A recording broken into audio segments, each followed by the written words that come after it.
guys, welcome back to my channel. In today's episode, I'll be showing you guys 3 different methods on how to add curly ends to your braids.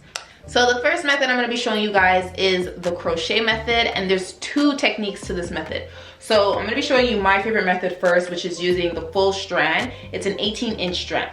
So what I like to do is when I have my box braid, I like to braid it out a little bit first, and depending on how long you want your braid, you want to measure where your curls will fall, and you want your curls to fall after your expression hair is done, or it can just be right at the tips because you can always go and just trim off the wispy ends. So mine is about 42 inches. This is a short expression hair, so I already started braiding mine, and now I'm going to zoom in so you guys can see how I added in. So right now, if I were to measure it, I will put it here. I will have about this much curly ends. So here's where I'm going to add that curly piece in. So what I like to do is take the strand of curly hair, and you're going to lay it like this on top. The 2 end pieces, this is where the hair should be connected. And you're going to continue braiding like a regular 3-strand braid. So you want to tuck that little curly piece underneath. Now it looks like this. The next side of the curly piece, you want to tuck it underneath the braiding hair. And just like this, so it hides it, and then you can just continue braiding. So you cannot tell where you added the curly piece in. And just continue braiding until you get to the end. And then I'm going to show you guys now how to tie the knot at the end. So just keep in mind, once you get closer towards the end, right before you tie your knot, you either have to braid out the full length of the braiding hair, or you want to have it where it's just wispy like this, so that way when you cut it, it's not noticeable.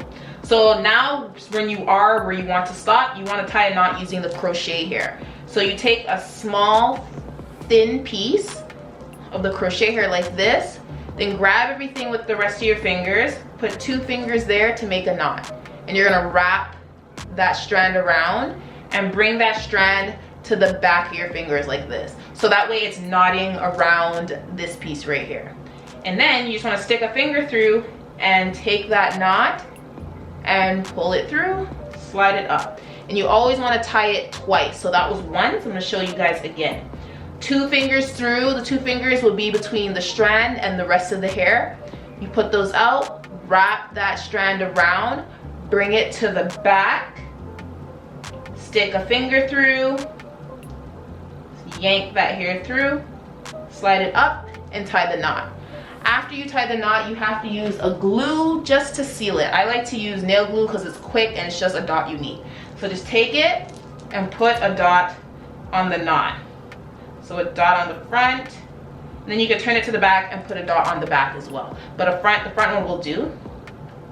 I like to usually dot it on both sides, but you could do that. So once you're finished, it should look like this. The curl at the end, and then you have your braid like so. So for the second technique of method 1, you want to take that long strand of crochet hair and you just want to cut it in half. So cut it right here where the half point is. And once you cut it in half, it should look like this. As you can see, it's shorter and it's cut. So now you want to take that piece and add it into your braiding hair. So you want to lay it on top like this, just like we did the first time with the first long piece. And you want to have it just like this.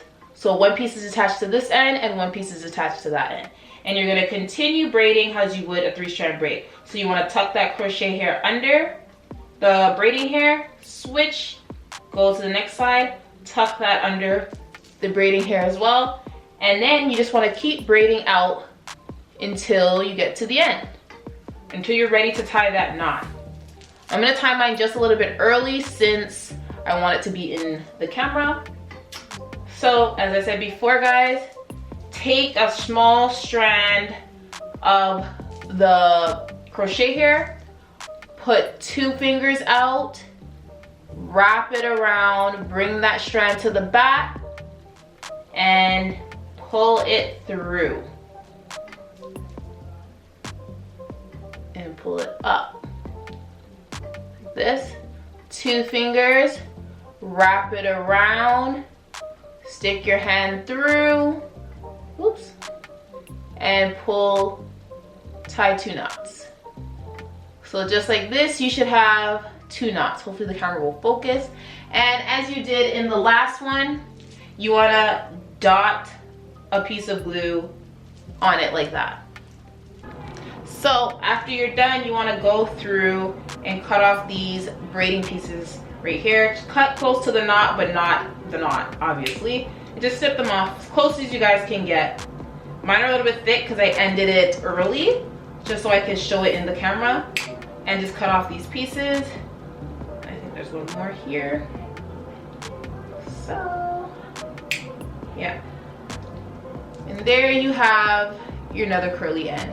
And a trick, so if your ends do look like this, like it's gonna be a little bit, you know, kind of looks a little bit frizzy, what you want to do is take some shining gel, rub it on your fingers, and just smooth it through, and then that way it'll make all your curls join together and it'll be just one nice curl. So method number 2 is the perm rod method, and perm rods come in multiple different sizes. So depending on the type of curl you want to pick the right perm rod size. So the bigger the perm rod, the looser the curl, the smaller the perm rod, the tighter the curl.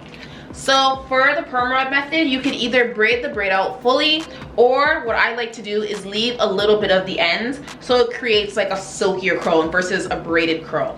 So just like the crochet hair, you want to tie a knot when you're ready to end your braid off before you add your perm rod. So I'm just gonna do it the same way how I showed you guys in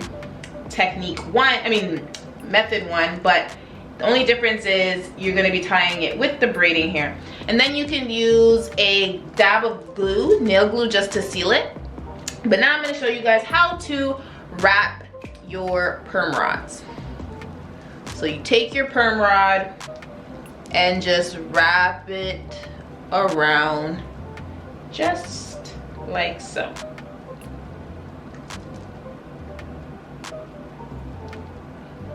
Every little last wispy piece.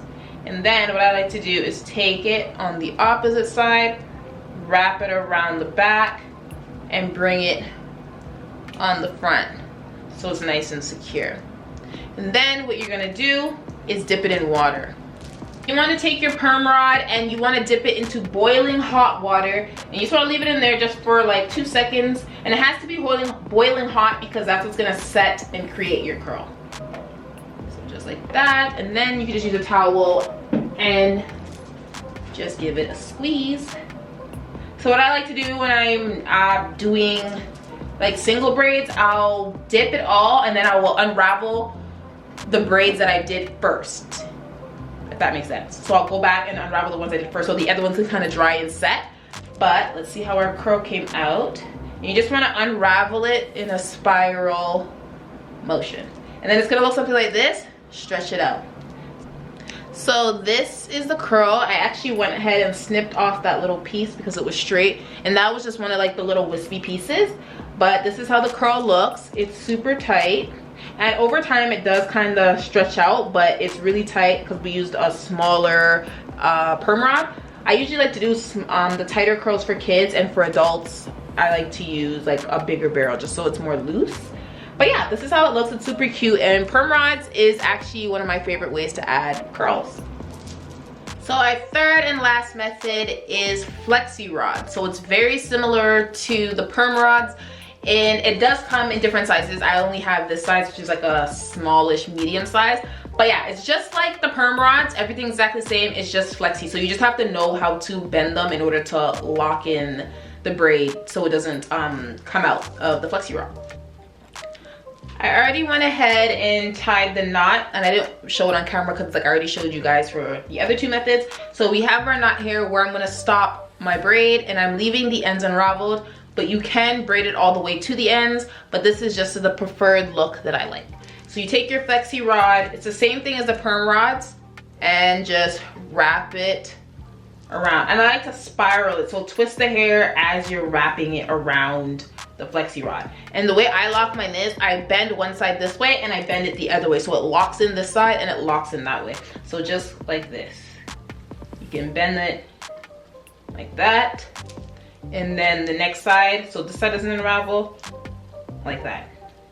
And as long as it's locked in, it does not matter how you bend the flexi rod, as long as the curl is locked. So the next thing you want to do is get some boiling hot water and dip these into hot water. I already went ahead and dipped it, so now I'm gonna unravel it. So just unbend it, same thing, take it off the flexi rod. And this is the curl that we got. So it's kind of similar to the perm rods, but I find that the flexi rods give a bit of a more loose flowy curl than versus tight. But you kind of, like, I like that the perm rods is tight at first and it kind of loosens up after. I feel like it makes the curl last longer. But yeah, these are the flexi rod curls. So that is it for this video, guys. I hope you guys found it very helpful. Let me know in the comment section, which method did you like the best? Did you like the crochet method, the perm rod, or the flexi rod? Let me know down below, and I'll see you guys again in episode 11.